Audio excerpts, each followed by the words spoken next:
Pertama-tama saya ingin menyampaikan ucapan terima kasih yang sebesar-besarnya atas kerja keras kita dalam menangani pandemi. Alhamdulillah pandemi berhasil kita kelola dan kita kendalikan dengan baik. Dan stabilitas ekonomi juga bisa kita manage, kita pertahankan sehingga berada pada posisi yang sangat baik. Ini berkat kerja keras kita semuanya.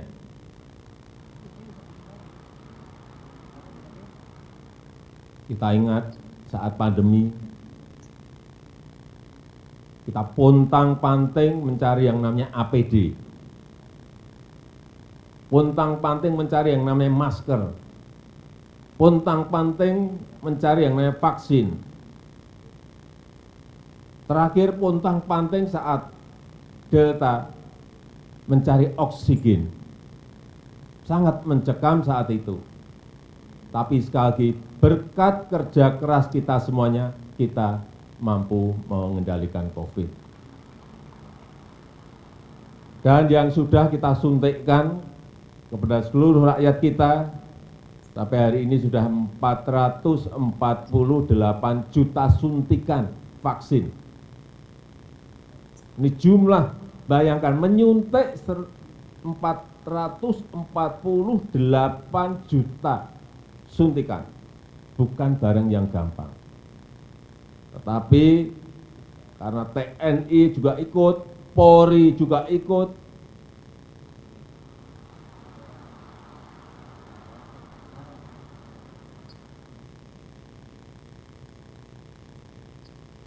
seluruh gubernur, bupati, wali kota, sampai ke tingkat RT semuanya ikut. Itu yang menyebabkan kita bisa menyelesaikan COVID dengan baik. Tanyakan di negara lain, ada enggak penanganan setotal kita?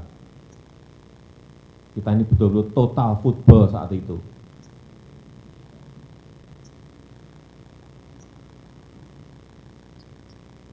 Untang-panting semuanya lari ke sana kemari karena kita memang ingin COVID bisa kita selesaikan. Tapi untuk ekonomi, meskipun kita berada pada posisi yang baik, yang sangat baik, alhamdulillah, perkiraan kita year on year di 2022 kira-kira mungkin 52 atau 53, 5,2 atau 5,3. Ini sebuah prestasi yang sangat baik sekali. Karena di kuartal ketiga kita bisa tumbuh 5,72. Bandingkan dengan negara-negara lain. Tapi meskipun kita bisa melalui tahun turbulensi ekonomi di 2022, hati-hati, tahun 2023 ini masih menjadi tahun ujian bagi ekonomi kita, juga bagi ekonomi global. Hati-hati, semuanya harus hati-hati, harus bekerja keras semuanya, mendeteksi informasi-informasi dan data-data yang ada di lapangan, sehingga jangan sampai kita keliru membuat kebijakan. Sekecil apapun kebijakan itu harus berbasis pada data dan fakta-fakta di lapangan. Dan tahun diawali di tahun 2023 ini, Managing Director dari IMF menyampaikan, ini untuk kehati-hatian kita dan kewaspadaan kita. Meskipun pertumbuhan ekonomi kita berada pada posisi yang sangat baik. Hati-hati. Tahun 2023, Kristalina Georgieva mengatakan, sepertiga ekonomi dunia diprediksi mengalami resesi. Sepertiga ekonomi dunia diprediksi mengalami resesi. Bahkan untuk negara yang tidak terkena resesi, ratusan juta penduduknya merasakan seperti sedang resesi. Hati-hati. Sepertiga itu artinya kurang lebih 70 negara. Kurang lebih. Dan guncangan ekonomi karena pandemi, karena perang, ini sudah menyebabkan 47 negara masuk menjadi pasiennya IMF. Kita ingat tahun 97-98, Indonesia menjadi pasiennya IMF. Ambruk ekonomi dan ambruk politiknya.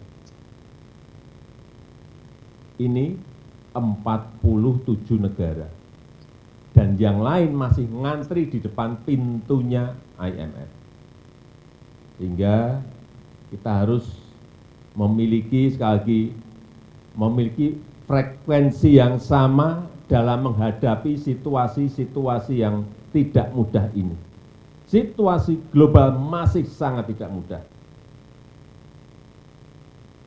Dan sekarang yang menjadi momok semua negara adalah yang namanya inflasi. Ini momok semua negara. Dan patut juga kita syukuri inflasi kita terakhir di angka 5,5%. Ini patut kita syukuri berkat kerja keras kita semuanya. Coba dilihat di negara-negara lain bahkan sudah ada yang sampai ke 92%. Uni Eropa berada di angka 9,2%. Ini sebuah angka yang tinggi sekali. Sehingga saya minta seluruh gubernur, bupati dan wali kota bersama-sama dengan Bank Indonesia terus memantau harga-harga barang dan jasa yang ada di lapangan. Sehingga selalu terdeteksi sedini mungkin sebelum kejadian besarnya itu datang. Sehingga bisa kita kejar dan kita antisipasi untuk kita selesaikan. Hati-hati dengan yang namanya kenaikan beras. Nah, kita sekarang memang harus bekerjanya detail seperti itu. Apa yang naik di lapangan? Beras. Saya sudah 2 hari yang lalu memperingatkan Bulog untuk masalah ini. Karena di lapangan 79 daerah beras mengalami kenaikan yang tidak sedikit. Urusan telur, 89 daerah juga mengalami hal yang sama, naik. Urusan kecil-kecil, urusan tomat, 82 daerah mengalami kenaikan. Dan daging ayam ras, 75 daerah mengalami kenaikan. Tolong bupati, wali kota, gubernur sering-sering masuk pasar, cek betul di lapangan, apakah data yang diberikan itu sesuai dengan fakta-fakta di lapangan. Jangan sampai, udah nggak musim lagi sekarang ini, yang bawaan ABS, Pak, baik Pak, nggak ada yang naik Pak, harga stabil Pak. Saya cek langsung lapangan.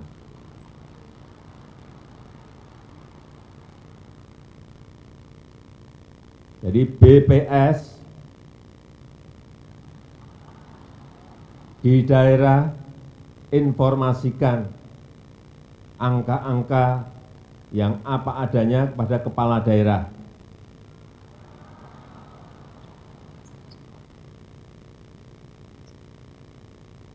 Juga hati-hati mengenai tarif-tarif yang diatur oleh pemerintah maupun Pemda.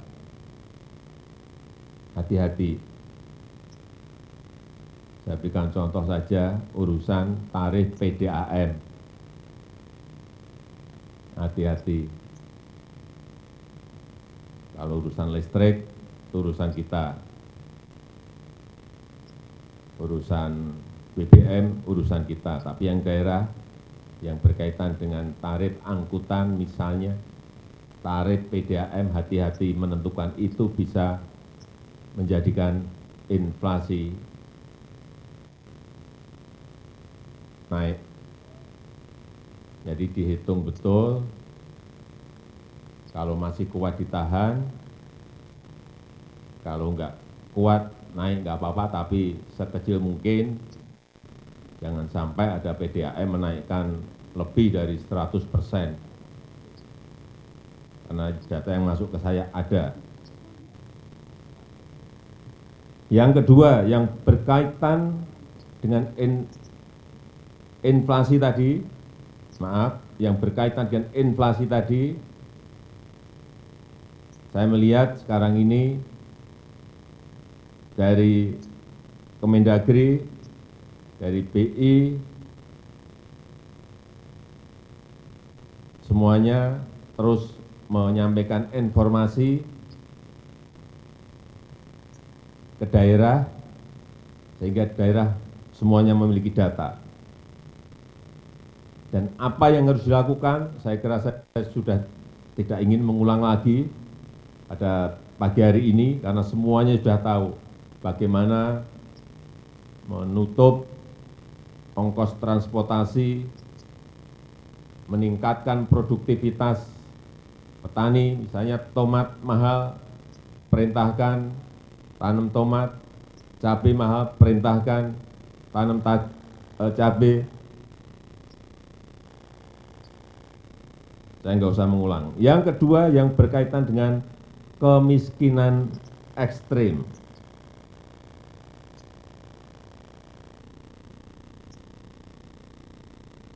Saya kira data siapa yang miskin ekstrim ini di daerah sudah ada semuanya. Dan sampai di desa sudah punya semuanya. Tolong seluruh kepala daerah cek ini. Dan ada 14 provinsi masih di atas nasional. Padahal kita tahu target kita di 2024, kemiskinan ekstrim ini harus berada pada 0%. Ini target yang tidak mudah. Di 2022 masih 2% dan 14 provinsi di atas nasional.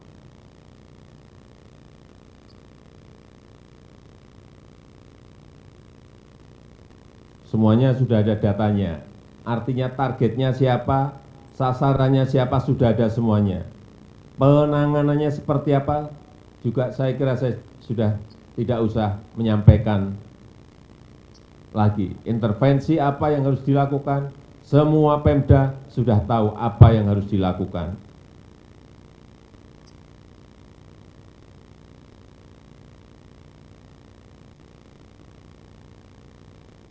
Yang ketiga, yang berkaitan dengan stunting.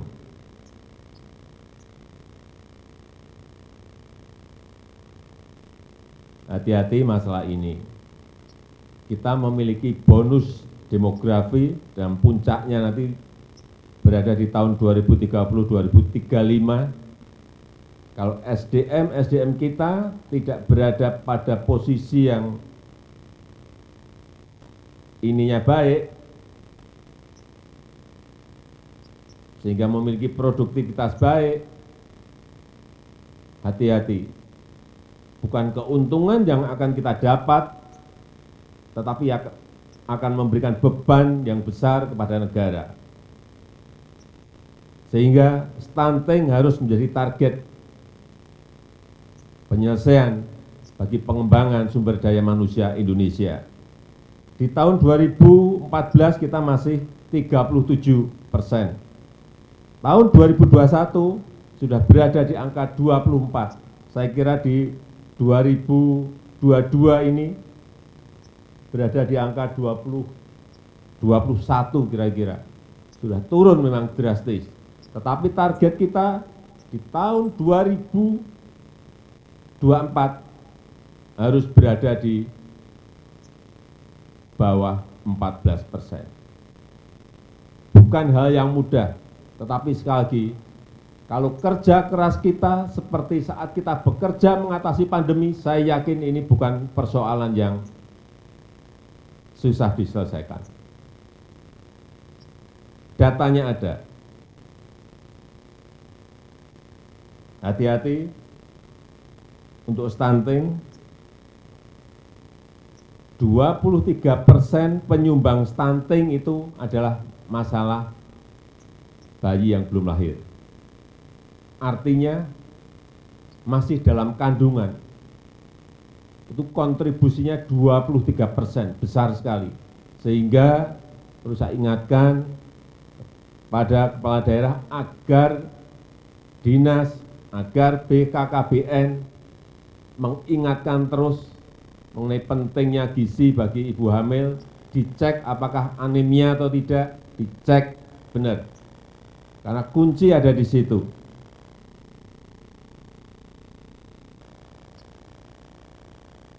Setelah lahir sampai 23 bulan, 2 tahun, ini 37% penyumbang stunting itu setelah lahir. Ini lebih sulit penyelesaiannya.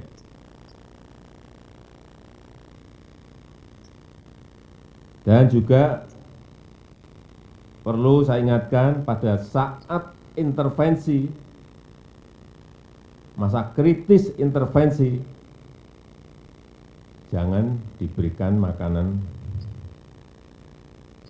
yang namanya ultra proses, biskuit, bubur instan. Hati-hati, ini banyak dilakukan, ini keliru loh. Beri yang namanya protein hewani yang tinggi zat besinya. Bisa itu. Saya kira semua juga tahu. Saya sebenarnya nggak mau ngomong, tapi hanya mengulang aja. Hati ayam.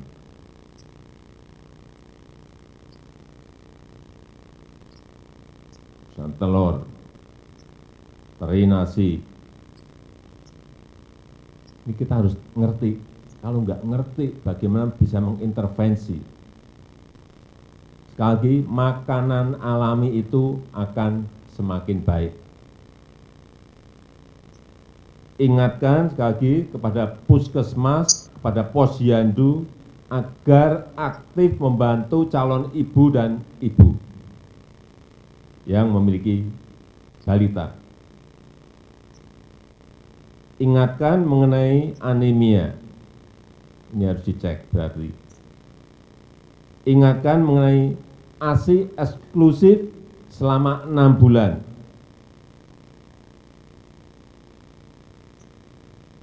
Dan yang paling penting juga untuk memonitor yang ada di lapangan, karena setiap ibu itu memiliki,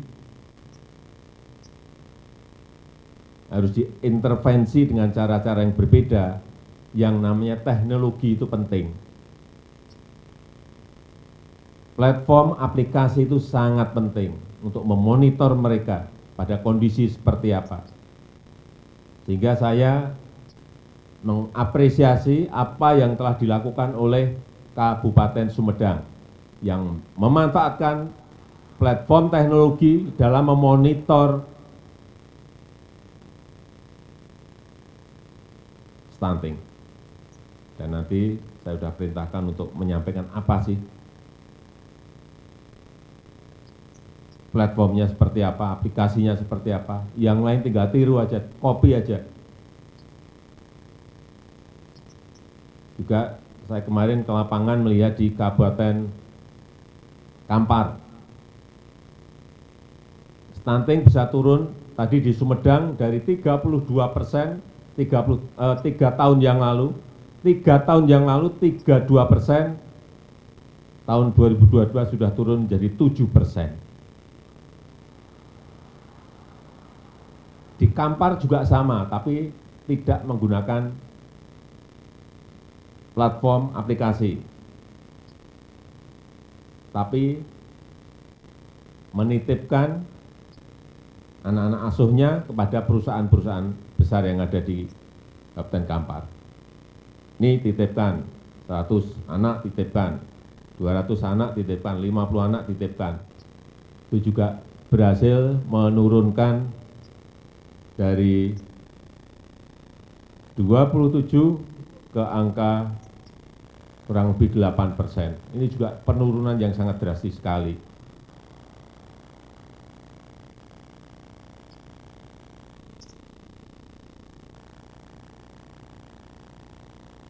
Selanjutnya berkaitan dengan investasi. Investasi.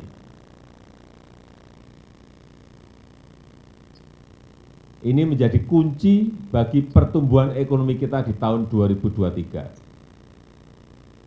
Hati-hati, yang namanya investasi itu sekarang ini menjadi rebutan bagi semua negara.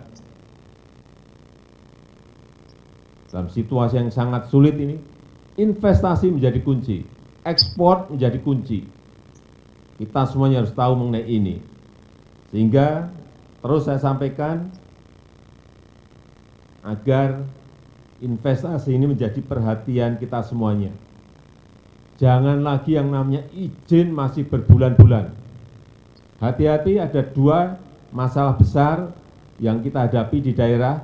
Yang pertama mengenai tata ruang.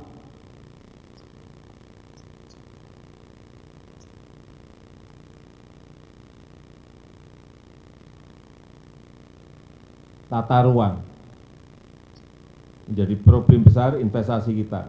Kalau sekarang namanya kesesuaian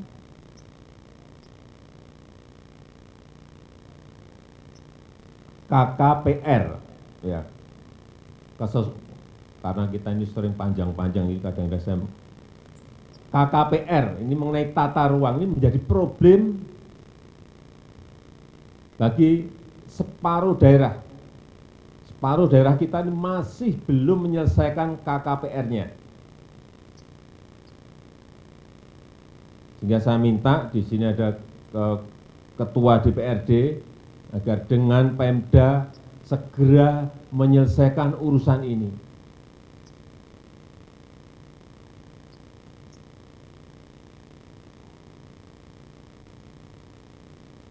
Yang kedua, urusan investasi ini adalah masalah, kalau dulu namanya IMB, sekarang namanya PPG.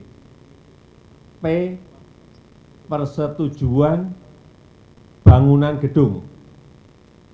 Namanya juga gonta-ganti dan yang ruwet kita. Nama itu 2 kata itu cukup lah. Izin gedung gitu, itu sudah.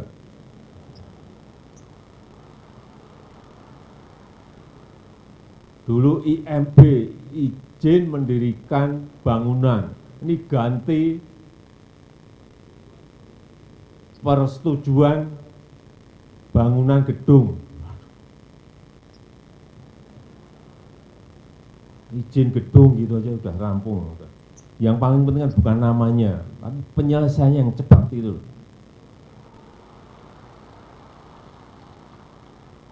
Dua hal ini yang masih menjadi problem besar kita, yang harus kita selesaikan dengan kecepatan.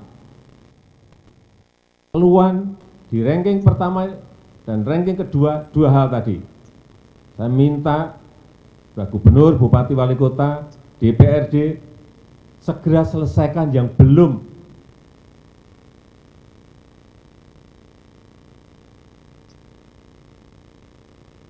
Jangan ditunda-tunda. Karena kita tahu investasi yang ada di negara kita saat ini sudah 53% itu berada di luar Jawa. Ini bagus sekali, pemerataan terjadi. Karena telah dibangun infrastruktur yang banyak di luar Jawa, sehingga investasi itu menuju ke luar Jawa. Sangat bagus untuk pemerataan kita. Jadi di tahun 2022, 53% investasi sudah berada di luar Jawa. Dari target 1.200 triliun investasi kita 2022 tercapai, yaitu 1.207 triliun di 2022. Ini juga sangat bagus, karena bisa menciptakan lapangan kerja 1,3 juta. 1,3 juta. Sehingga sekali lagi investasi menjadi kunci pertumbuhan ekonomi kita. Yang kelima yang berkaitan dengan birokrasi, APBD, dan TKDN. Kita tahu jumlah ASN kita itu 4,2 juta. Non-ASN-nya 2,3 juta. Ini sebuah jumlah yang sangat besar. Dan sekarang semuanya sudah ada indikator kinerjanya yang baru untuk ASN. KPI-nya ada semuanya, sesuai dengan prioritas pemerintah, yaitu investasi, kemiskinan, digitalisasi, dan inflasi dan TKDN. Saya ulang, investasi, kemiskinan, digitalisasi, inflasi, dan TKDN. Nanti saya juga minta pada Menpan RB untuk juga diberikan kepada Polri, TNI, dan Kejaksaan, biar semuanya memiliki KPI yang jelas. Jadi pastikan bahwa APBD itu dibelanjakan untuk produk-produk buatan dalam negeri. Baik langsung maupun lewat e-katalog. Jadi saya ingatkan pentingnya e-katalog bagi seluruh daerah. Kita tahu realisasi untuk belanja produk dalam negeri di APBN maupun APBD ini masih 61%. 61%. Kita ingin tahun ini meningkat lebih dari itu. Syukur bisa 100%.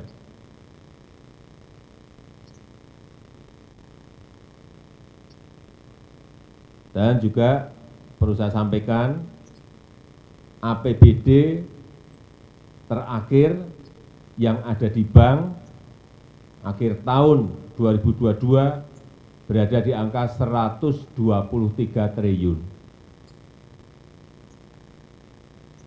Ini jangan ditepuk tangani. Sekarang saya lihat, harian itu kita lihat, ini uangnya provinsi ada berapa, uangnya kabupaten ada berapa, uangnya kota ada berapa. Yang paling banyak di provinsi mana, yang paling banyak di kota mana, yang paling banyak di kabupaten mana. Kelihatan semuanya sekarang ini. Masih 123 triliun. Sehingga saya mengajak kepada seluruh pemerintah daerah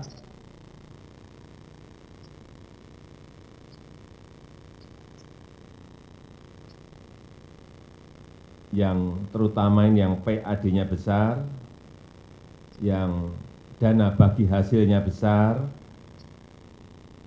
artinya yang pajak parkir, pajak restoran, pajak hotelnya besar, ini mulai saya ingatkan untuk mendesain program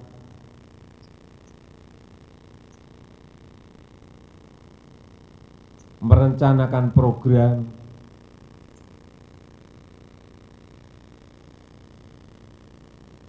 sebelum tahun-tahun berjalan. Jangan sampai menjadi silpa. Jangan sampai menjadi silpa. Oleh sebab itu, pemerintah sekarang ini memberikan ruang untuk mendirikan, untuk membangun, untuk membuat yang namanya dana abadi. Kalau pemerintah pusat sekarang punya sovereign wealth fund, daerah juga bisa seperti itu, masukkan yang memiliki DBA besar, yang memiliki PAD besar, disisihkan, ditabung di dana abadi. Sudah ada dalam undang-undang maupun PP hubungan keuangan pusat dan daerah.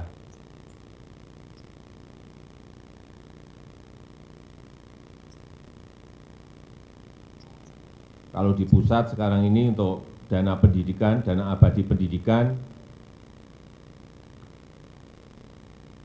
sampai 2022 kemarin terkumpul 124 triliun. Ditambah tahun ini saya kira akan menjadi 144 triliun. Daerah juga bisa melakukan hal yang sama. Dan itu kalau menjadi dana abadi bisa diinvestasikan, ikut investasi di INA, Indonesia Investment Authority.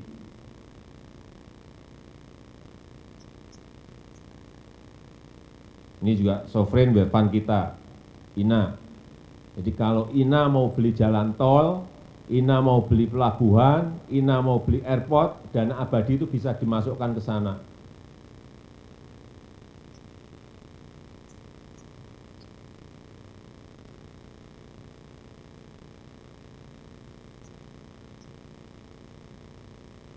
Dengan return yang jauh lebih tinggi.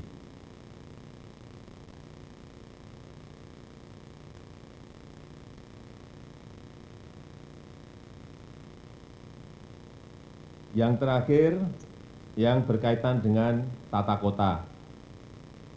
Saya perlu ingatkan bahwa kita ini memiliki 514 kabupaten dan kota.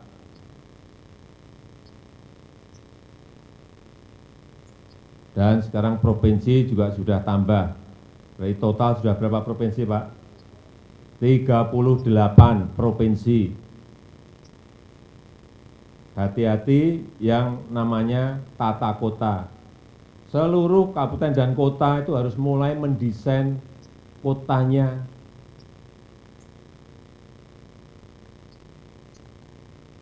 dengan baik. Sehingga setiap kota dan kabupaten itu memiliki diferensiasi. Maksimalkan potensi daerah yang ada. Buat master plan-nya yang betul-betul memiliki visi ke depan. Jangan semua kota dan kabupaten kita ini sama semuanya. Namanya memiliki brand yang hampir mirip-mirip. Ada Beriman, ada Berhiber, ada berapa lagi? Berseri, ada berapa lagi? Semuanya. Buatlah brand kota sesuai dengan potensi dan keunggulan kita masing-masing. Bisa misalnya kota pisang. Kenapa tidak? Bisa kota ikan, kenapa tidak? Bisa kota musik, kenapa tidak? Bisa kota mebel, kenapa tidak? Tapi konsisten. Kalau sudah kota pisang, berarti nanam pisangnya harus lebih banyak di kota itu. Kemudian menyiapkan industri untuk pasca panen pisang, siapkan di kota itu. Sehingga brand kota itu akan kelihatan. Coba kita lihat di Davao, Filipina, itu kota pisang. Di semua tempat adanya hanya pisang. Industrinya pisang. Tarian pisang. Semuanya pisang aja. Sehingga kalau orang mikir Davao, pisang. Di High Point, di North Carolina, di Amerika, ada yang namanya High Point. Itu setiap tahun mengadakan pameran mebel terbesar di dunia. Semua orang mebel tahu kapan kita harus pergi ke High Point. Di semua sudut kota isinya hanya mebel. Kenapa Jepara tidak melakukan hal yang sama, membranding kotanya tetapi konsisten membangun semua yang potensi yang dimiliki kota itu. Pisang, Lampung itu bisa, pisang, kota pisang atau kota nanas. Ikan, kita memiliki kekuatan ikan. Kalau di Jepang ada Tsukiji, fish market yang betul-betul sangat terkenal, semua orang tahu. Kenapa di Ambon, di Maluku Utara tidak ada yang menyiapkan branding ini? Kita ini memiliki banyak, sehingga perlu yang namanya master plan disiapkan. Di Minneapolis, di Minnesota, di Amerika juga sama. Satu kota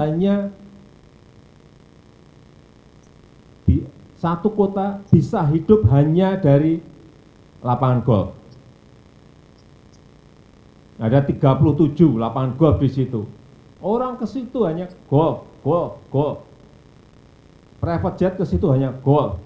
Enggak ada yang lain. Kenapa di kita tidak berani ada yang mulai membangun ini? Murah modalnya, hanya cari rumput aja udah.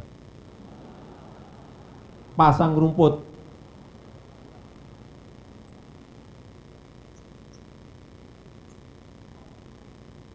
Kita harus mulai berpikir ke arah itu. Jangan semua kota sama. Yang terakhir, lupa lagi, masalah stabilitas politik dan keamanan menuju pada pemilu 2024. Saya minta betul-betul saudara-saudara bisa menjaga situasi kondusif, menjaga agar masyarakat kita tidak menjadi korban politik, namanya politik identitas. Dan perlu saya ingatkan, TNI dan Polri tidak berpolitik praktis.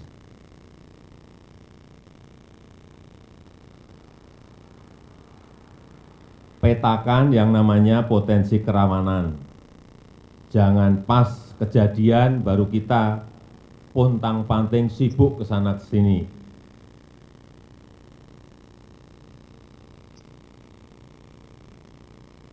Salah siapa ini, salah siapa ini.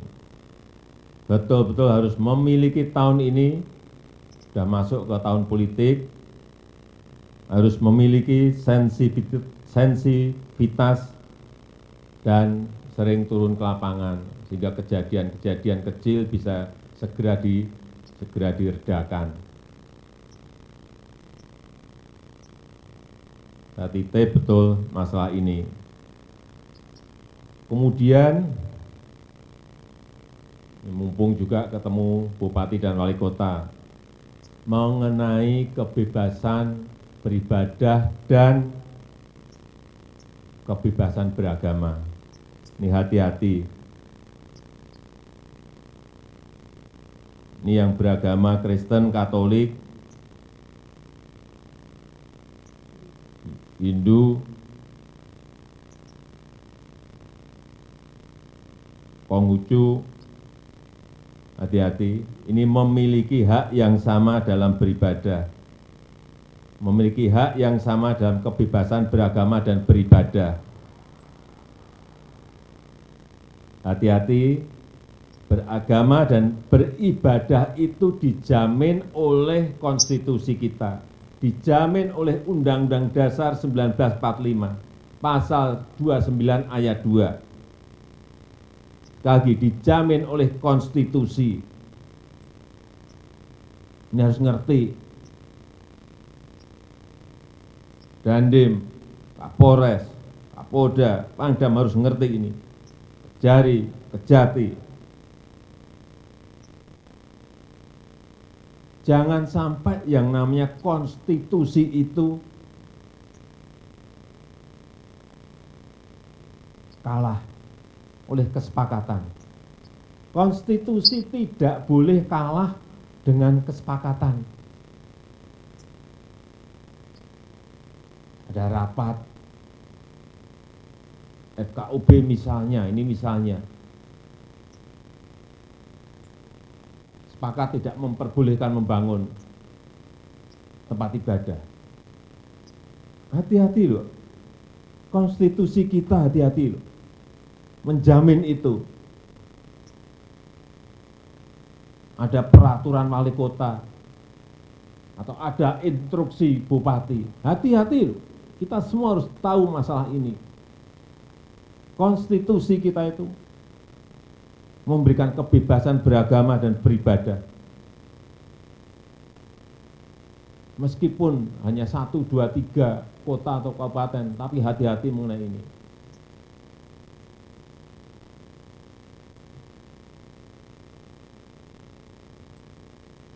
Karena saya lihat masih terjadi. Kadang-kadang saya berpikir, sesusah itukah orang yang akan beribadah. Sedih gitu kalau kita mendengar.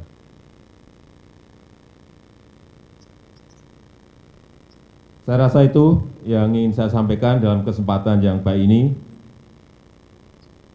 Dan dengan mengucap Bismillahirrahmanirrahim pada pagi hari ini, secara resmi saya buka rapat koordinasi nasional Kepala Daerah dan Forum Komunikasi Pimpinan Daerah se-Indonesia tahun 2023. Terima kasih. Wassalamualaikum warahmatullahi wabarakatuh. Dan untuk gambaran sedikit saja, saya akan menayangkan ibu kota Nusantara. Ini untuk pemerataan. Ini dibangun untuk pemerataan, bukan untuk yang lain-lainnya.